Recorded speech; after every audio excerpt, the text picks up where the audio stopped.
great segue into the second F too, as well, around fellowship. So I think we had Homecoming has Griddy, Flenderson, and myself kind of talking about this, the fellowship piece. So I'll throw it to you guys. Griddy, actually, you haven't been saying much, so we're gonna call on you.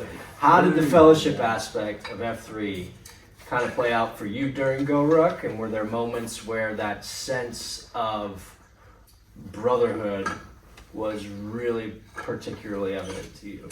Well, I think for me, the biggest thing was that was one of my whys. I thought about that multiple times. Like, it was mind blowing to me when my wife and I were sitting in a parking lot. She told me that she had prayed for me to find that, and like that she had kept that from me for 2 months prior to when she actually did that. So, and then to find F3 in shortly after repairing my meniscus, it's like, and then just to jump in and like every time I was at a beatdown, I felt so included. And then to get invited to GROWRUCK, I'm like, it seems crazy, but I feel like the bond that I'll create is going to grow. But the bond I created with guys I didn't even know, like Houston. One of the biggest things that stood out to me was Zelda, Zima, Klondike, and Toto. Those guys at the back of the log, it was like any chance, if you said relief, they were right there. Yeah. Somebody was right there to pick it up and help you out. And so I never felt alone in those moments. And it just was, it's one of those things that like, I just don't feel like I ever experienced that prior to being in F3. Where like, and it wasn't just at F3. There were multiple times where I would be, when we were at the 43 ahead workout or 43 feet. 43 feet. Oh gosh. I'd look to my left and I'd see Homecoming doing the workout. I'm like, he's still going. I can keep going.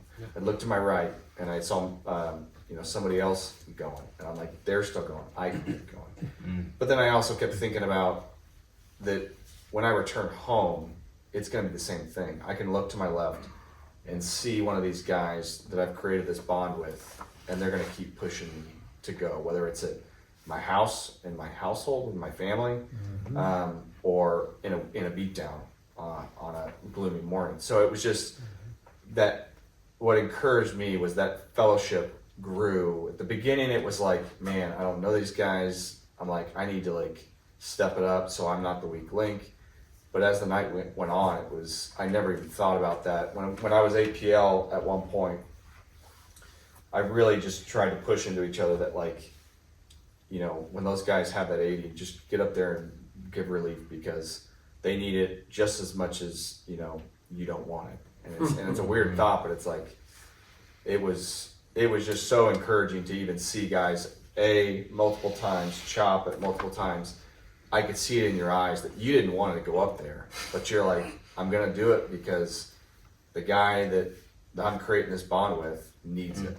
And the guy that you're relieving, you didn't even know 8 hours ago, 10 hours ago. And that's just so crazy. And that's just what I needed. And so it was, for me, there was other instances, but that's all I've got now. So it was just a lot.